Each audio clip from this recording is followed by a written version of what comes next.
Dan beliau itu memang menjadi satu-satunya tokoh yang akan menjadikan tauladan bagi Nusantara karena ketegasannya, kejujurannya, dan keadilannya yang tidak pandang bulu dalam menegakkan keadilan. Bahkan sampai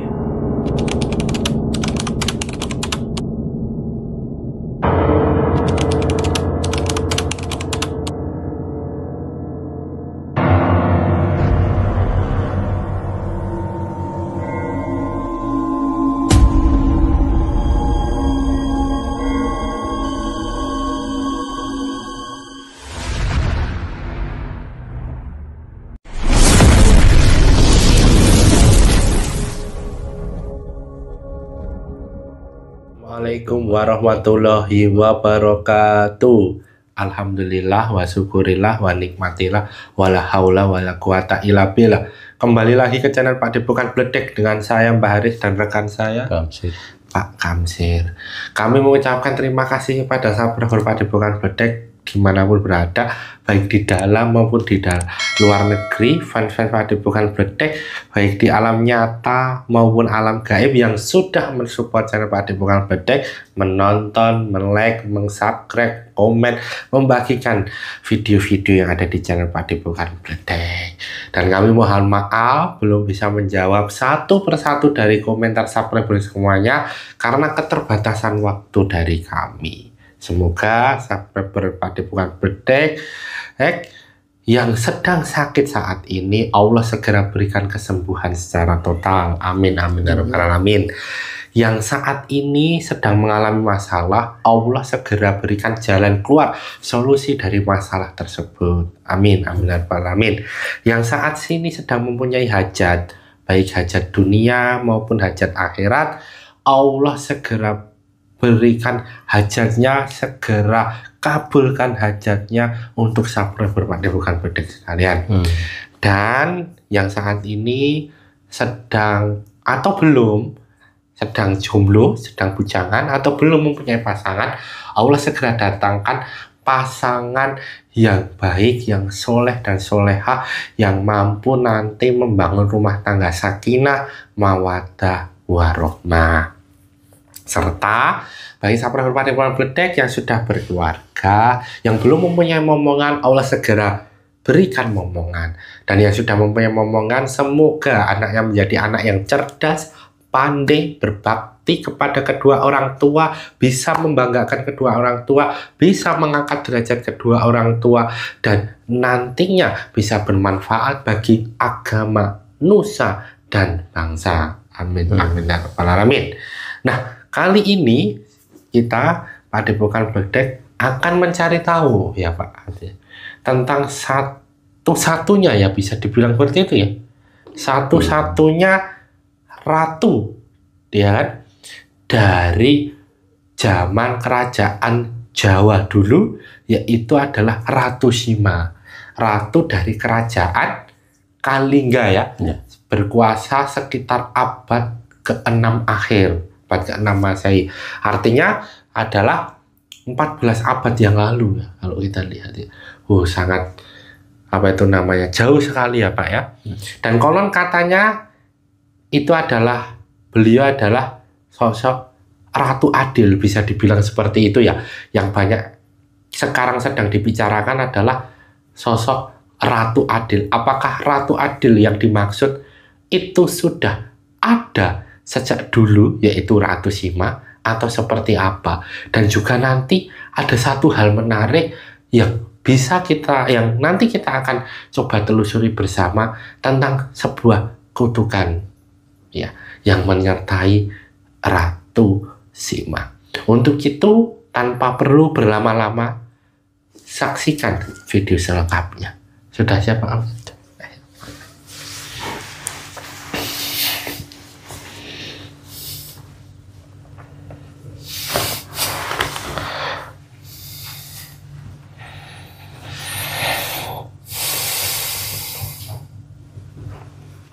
Assalamualaikum malaikat di dalam gelang ya Allah.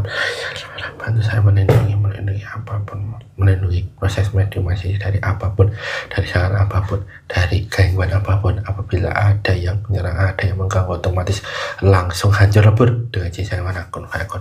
Assalamualaikum malaikat di dalam gelang ya Allah. Dengan sisa mana bantu saya mengunci apapun makhluk gaib yang ada dalam tubuhnya Pak Absen tidak bisa bangkit, tidak bisa mengganggu proses mediumasi ini.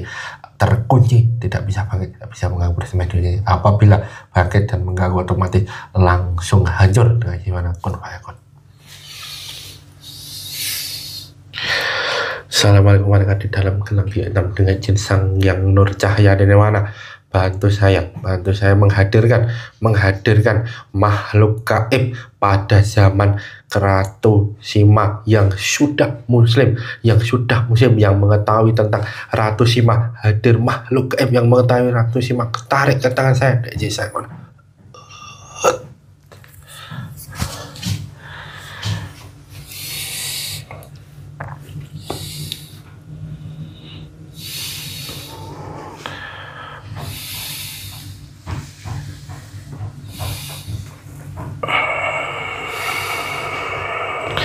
Dengan sisa mana semakin sinkron dengan tubuhnya Pak Amsin, dengan sisa mana pita suaranya terhubung, bisa bicara bahasa Indonesia dengan jinsang yang nur cahaya di mana. Semua pengetahuan terkait dengan Ratu Sima, dan semua pengetahuan itu sekarang tersinkron dengan tubuhnya Pak Kamsir, terbuka semua pengetahuannya dengan jinsang yang mana kun fayakun.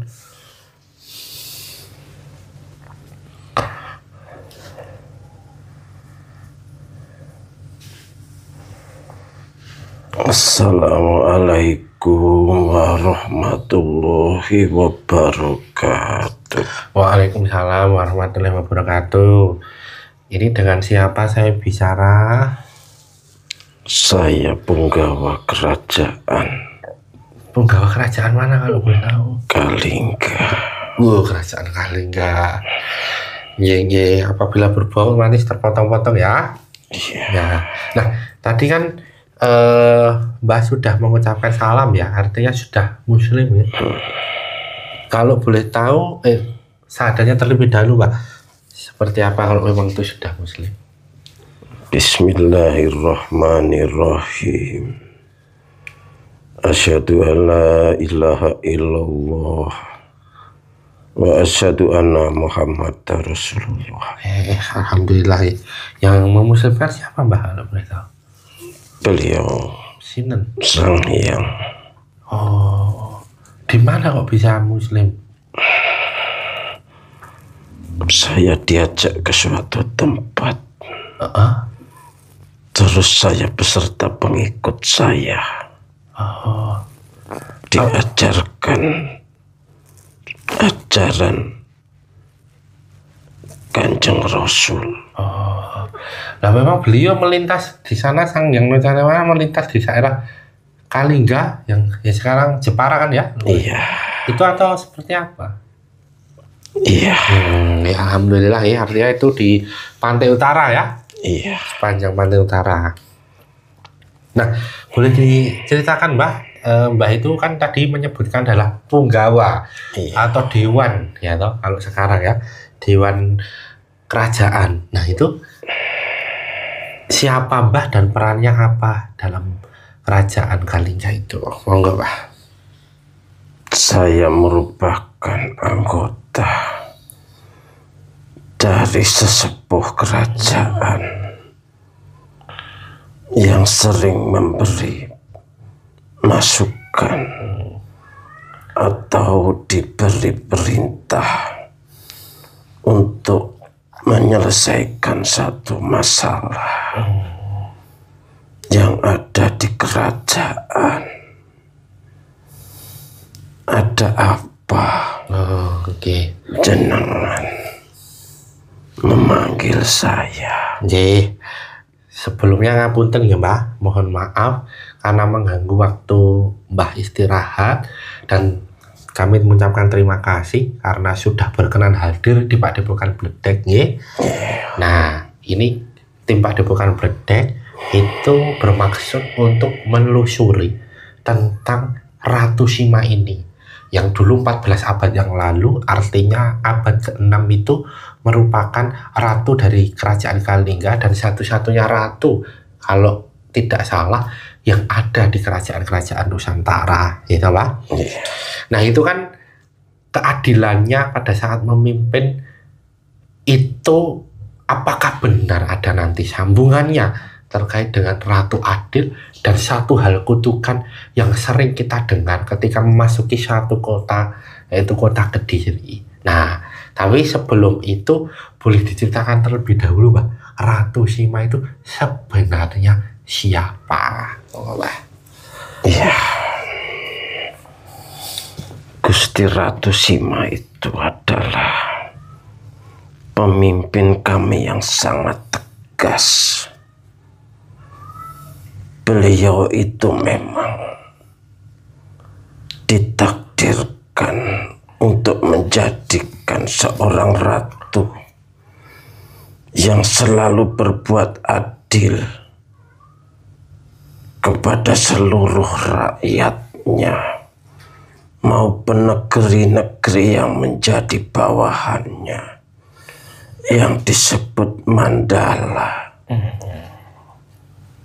Semuanya diatur dengan baik, disesuaikan dengan wilayahnya masing-masing, dan selalu dikontrol dengan baik dan sangat teliti, supaya amanah dalam menjalankan tugas-tugasnya dalam melindungi wilayah maupun rakyatnya. Dan beliau itu memang menjadi satu-satunya tokoh yang akan menjadikan tauladan bagi Nusantara karena ketegasannya, kejujurannya, dan keadilannya yang tidak pandang bulu dalam menegakkan keadilan. Bahkan sampai putra mahkota pun dikenai hukuman karena telah melakukan yang dianggap suatu kesalahan, yang padahal itu adalah ketidaksengajaan saja. Sang putra mahkota akhirnya dijatuhi hukuman mati. Akan tetapi kami para dewan mengusulkan untuk keringanan sang putra mahkota. Akhirnya hukuman diringankan supaya dipotong kakinya. Akan tetapi kami selalu memberikan pertimbangan lagi supaya diringankan lagi, karena sang putra mahkota itu tidak sengaja melakukannya. Maka diambil keputusan supaya dipotong jarinya saja yang telah menyentuh sekantong uang emas yang memang sengaja dipasang oleh orang luar dari Pulau Jawa. Kantong emas itu ada di tengah jalan raya selama 3 tahun, tidak pernah ada yang berani ngambilnya. Dan sang putra mahkota dengan tidak sengaja menyentuhnya, sehingga dianggap bersalah. Sebagai seorang ibu, pasti sebenarnya hatinya menangis melihat putra kesayangannya akan dijatuhi hukuman yang telah ditentukan. Tetapi dengan ketegasan beliau dalam menegakkan keadilan yang harus memberi suri teladan kepada rakyatnya bahwa keadilan harus ditegakkan, maka dengan berat hati hukuman itu tetap dijatuhkan kepadanya. Dan berita itu sangat masyhur sampai keluar Nusantara, sehingga beliau lebih dikenal sebagai sang ratu adil dari tanah Jawa, yang sering disebut dengan Ratu Sima, yang artinya seperti harimau, karena keberaniannya dan ketegasannya membuat negara-negara di luar Nusantara terkagum-kagum akan ketegasan beliau. Begitu nih. Iya. Nah, tadi kan Mbak menceritakan bahwa kantong emas yang dipasang di jalan selama 3 tahun oleh seorang di luar Jawa dan tidak ada yang mengambilnya. Iya. Karena ketidaksengajaan, sang putra mahkota kemudian mengambil dan diberikan hukuman. Iya. Nah, maksudnya ini kenapa kantong emas dipasang di jalan dan oleh orang di luar Jawa? Pada waktu itu di negeri Arab sana sudah mulai merambah masuk ajarannya Rasul. Mereka mencoba akan keteguhan dan hukum yang ada di tanah Jawa. Orang-orang Arab itu yang meletakkan kantong emas itu yang ada di pinggiran negeri, yang artinya masih jauh dari pusat kota. Tetapi ternyata hukum itu tetap berlaku walaupun jauh dari pusat kerajaan. Gitu ya, Pak. Iya. Nah, kalau kita boleh mengukur bahwa kelahiran baginda Rasulullah itu kan adalah 571 Masehi ya. Iya. Dan Ratu Sima itu memimpin sekitar akhir abad ke-6, ya, Pak. Atau sekitar 670 Masehi lah ya. Iya. Nah, 100 tahun berarti setelah Rasulullah wafat kan artinya kan itu kan sudah diteruskan oleh khalifah-khalifah ya. Iya. Nah, itu sudah sampai penyebarannya sampai ke Jawa atau Kalingja ini? Sebenarnya undang-undang itu sudah ditetapkan sebelum ajaran Islam masuk ke tanah Jawa. Itu yang dinamakan Kalingga Sastra,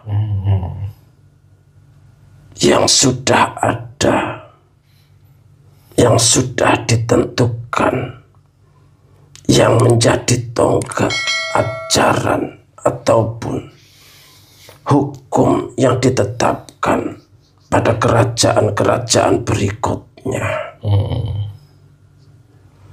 Kemudian ajaran Rasul masuk yang lebih manusiawi, karena perbedaan zaman lebih disesuaikan dengan sekarang. Jadi berarti kan tadi yang membawa koin emas itu kan orang Arab ya? Iya. Berarti dulu pas zaman khalifah pada abad ke-6 akhir itu penyebarannya sudah mulai ke arah Nusantara? Atau sudah sampai? Sudah. Oh, itu yang membawa siapa? Pedagang? Yang membawa para ulama. Oh, ya. Akan tetapi Islam belum bisa berkembang dengan baik.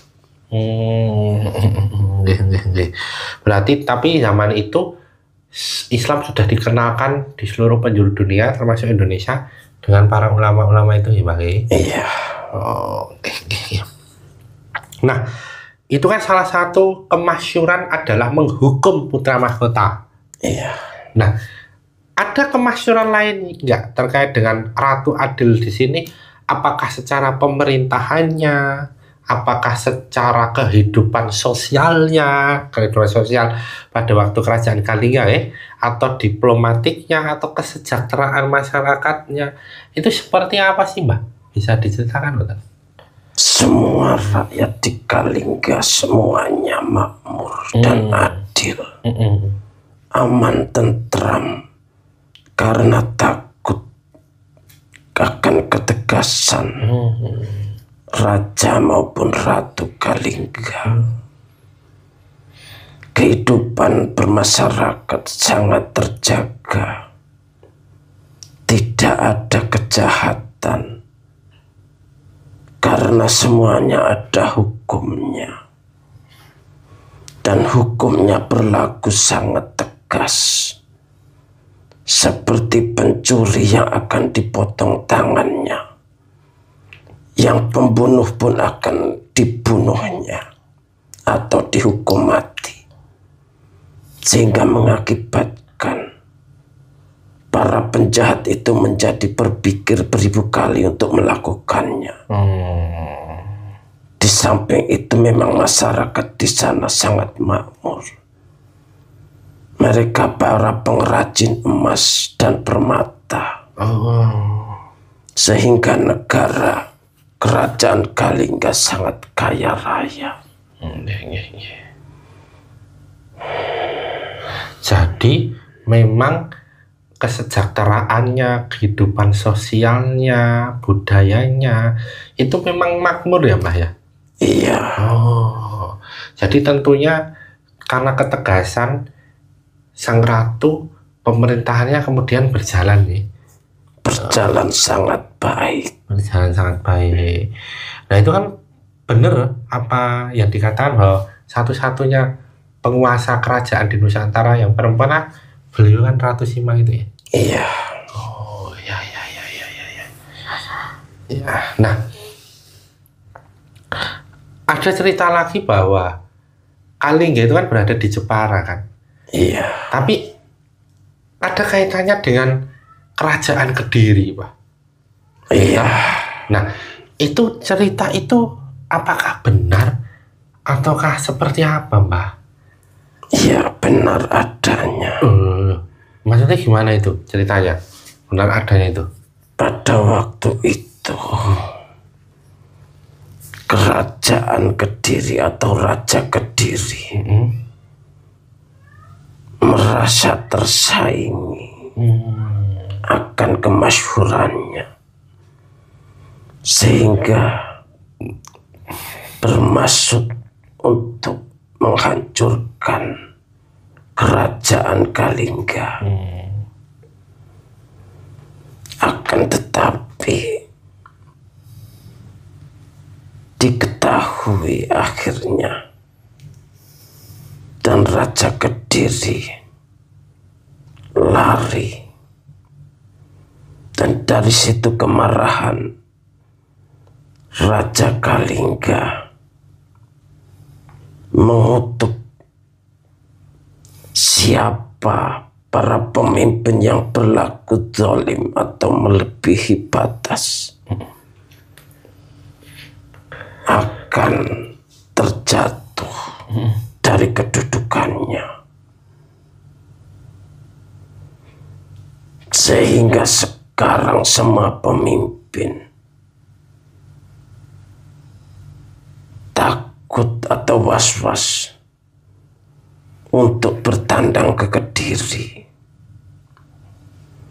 itu sangat diyakini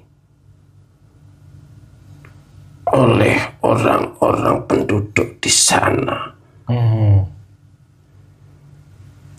Sehingga para pemimpin negara jarang yang berani ke sana. Takut akan kutukan itu. Nah, tadi kan yang mengutuk itu Ratu Sima atau suaminya kan? Kalau ratu kan berarti kan sebenarnya karena suaminya sudah meninggal kan, atau bagaimana? Yang mengutuk itu adalah Raja Kalingga, suami dari Ratu Sima. Oh, begitu. Tapi itu berarti pada waktu sebelum Ratu Sima ini ya, sebelum Ratu Sima berkuasa ya? Iya. Oh, jadi sebelum akhir abad ke-6 gitu? Iya. Oh, nah waktu penguasaan jadi Ratu Sima itu sebenarnya awal mulanya ada seperti apa nih, Mbak? Karena suaminya meninggal. Oh, tidak diturunkan ke putra mahkota? Putra mahkota telah melakukan kesalahan sehingga dibuang. Oh iya. Artinya Ratu Sima ya? Iya. Yang ini kan, tapi kan maksud saya kan putra mahkotanya kan mengalami kesalahan ketika Ratu Simanya memimpin, bukan waktu bersama suaminya memimpin kan? Karena masih remaja. Oh, waktu itu masih remaja. Iya. Oh, gih. Dan kepemimpinan Kalingga itu sebenarnya bukan turun-temurun. Tapi karena wahyu yang didapatkannya, sehingga didaulat oleh seluruh dewan dan rakyat untuk menjadi pemimpin di sana. Oh, nah, berarti itu Mbak. Nah, kembali lagi ke tadi kutukan. Berarti kan artinya itu kan menyumpahi ya, kalau bahasa ini ya, menyumpahi Prabu pemimpin Kediri ya. Waktu itu siapa? Ini ya. Tidak pantas saya sebut. Oh, nggih. Nah, pada saat itu kemudian diberikan hal itu, semacam sumpah serapah ya, Iya. Nah, itu apa yang terjadi setelah disumpahkan itu? Apakah benar kerajaan Kediri dalam konteks ini adalah sang pemimpinnya, sang Mahaprabunya, itu akan mengalami apa yang sebenarnya sudah diutarakan? Keruntuhan kerajaan Kediri. Oh, ya. Karena rajanya yang terakhir melakukan tindakan yang melebihi batas, sehingga dia diturunkan dan dikalahkan oleh kerajaan lain. Dan semua itu sebenarnya sebagai pengingat saja, agar tidak melebihi batas diri sendiri, terutama para pemimpin, agar tidak melampaui batas diri, agar tidak memaksakan kehendaknya. Apabila ada pemimpin di Nusantara yang kebetulan harus turun setelah melalui kota Kediri, itu kebetulan saja. Karena kutukan itu diberikan kepada waktu zaman kerajaan. Artinya tidak sampai pada zaman sekarang? Tidak. Oh. Nah, kalau begitu kan ini kan konteksnya adalah pemimpin Indonesia nih, Pak. Iya. Nah, pemimpin Indonesia kan dari Pak Soekarno, Pak Harto, Pak ke B.J. Habibie, Pak Gus Dur, Bu Mega, Pak SBY, dan terakhir Pak Jokowi dan terakhir Pak Prabowo. Nah, selama rentang waktu 8 presiden ini, gitu, itu ada yang berkunjung ke Kediri enggak? Ada. Siapa saja kalau boleh tahu? Presiden Soekarno. Yang kemudian lengser. Oh, terus akhirnya dikaitkan dengan itu, gitu? Iya. Terus? Presiden Gus Dur. Oh, okay. Yang sebenarnya tidak ada kaitannya dengan kutukan itu. Jadi jangan dikait-kaitkan dengan itu. Nah, iya. Semua itu sudah menjadi takdirnya. Iya, betul. Terus, presiden siapa lagi, Pak? Presiden Susilo Bambang Yudhoyono. Oh, Pak SBY ini. Iya. Kalau Pak SBY bagaimana? Ternyata tidak lengser. Oh, ternyata tidak. Setelah berkunjung ke sana, bahkan sampai 2 kali. Nah, berarti hal itu tuh tidak ini ya, Mbak ya. Artinya bukan sesuatu yang ngepas-ngepasi gitu ya. Iya. Atau dipas-paske gitu ya. Iya. Atau dicocok-loginan bahwa ketika berkunjung akan turun gitu nggak? Iya. Oh, ini akan kembali ke diri tadi ya. Iya. Oke. Nah, ini Mbak. Apakah benar ini Mbak bahwa Ratu Adil yang menjadi sebuah harapan dari ramalan-ramalan yang sudah ada itu memang dulunya menjelma menjadi Ratu Sima ini dan nantinya akan menjelma lagi, atau seperti apa sih sebenarnya, atau gambaran Ratu Adil di masa yang akan datang ini akan seperti Ratu Sima atau bisa berbeda? Nah, itu seperti apa, Pak? Sepengetahuan saya, bahwa nanti suatu saat di Nusantara ini akan dipimpin oleh seorang ratu yang adil, yang telah dicontohkan oleh Ratu Sima. Banyak contoh dari sekitar kerajaan Kalingga yang nantinya melanjutkan keberanian beliau. Banyak pemimpin perempuan yang telah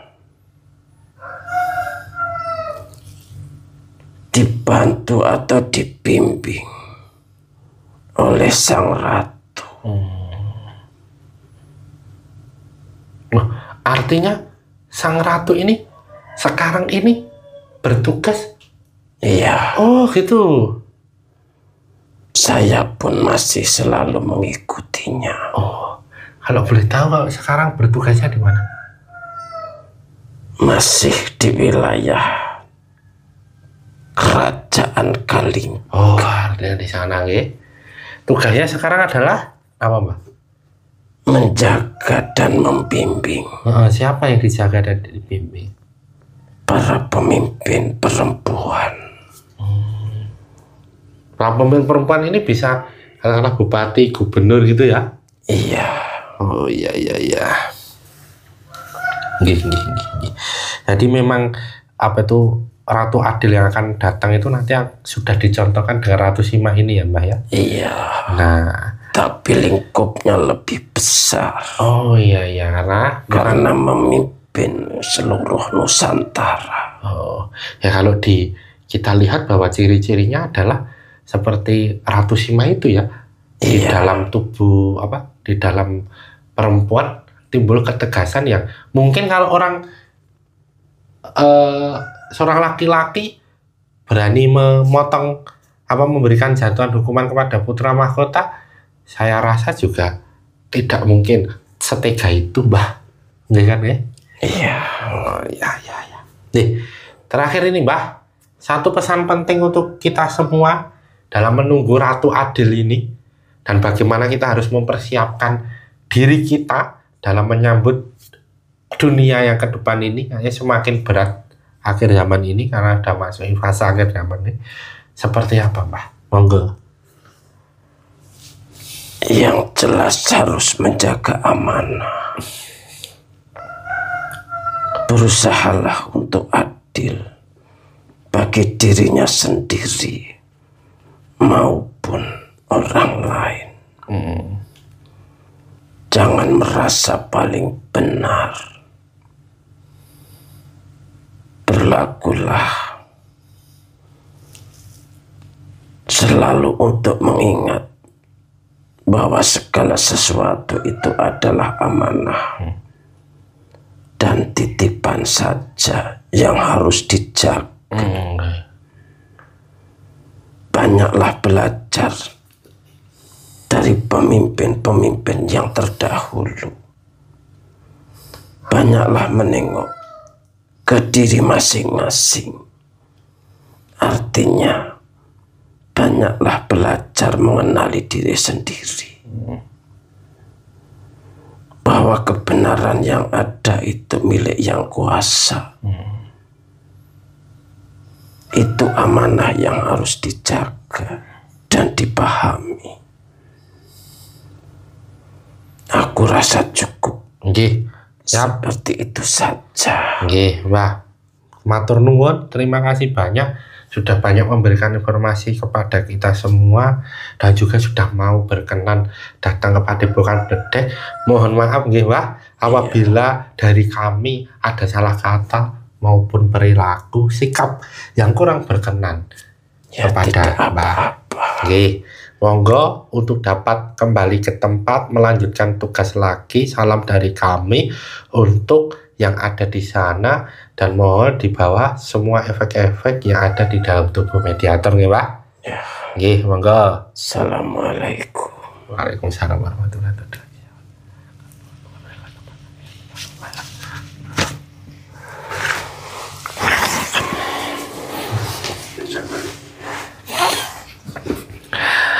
Ya alhamdulillahirrahmanirrahim. Sabar Padepokan Bledek. Tadi kita sudah menyaksikan dan menyimak bagaimana salah satu makhluk gaib yang kita hadirkan yang dulunya menjadi pendamping atau menjadi dewan yang ada di Kerajaan Kalingga. Semoga dengan menonton video ini ada informasi yang dapat kita petik, manfaat, hikmah yang dapat menjadikan pembelajaran untuk kita semua. Satu pesan penting bahwa kebenaran mutlak milik Allah dan kesalahan milik kita sebagai hamba. Jadilah penonton yang bijak yang menonton video dari awal sampai akhir sehingga tidak ada misinformasi dan sehingga ada manfaat yang bisa didapat untuk kita semua.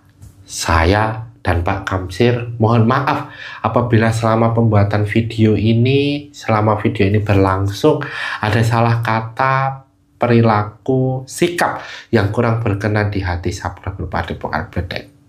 Jangan lupa untuk komen, like, subscribe, dan nyalakan loncengnya untuk mengetahui video-video terbaru dari channel Padepokan Bledek. Saya dan Pak Kamsir pamit undur diri. Sampai jumpa pada pertemuan berikutnya. Akhir kata, wassalamualaikum warahmatullahi wabarakatuh.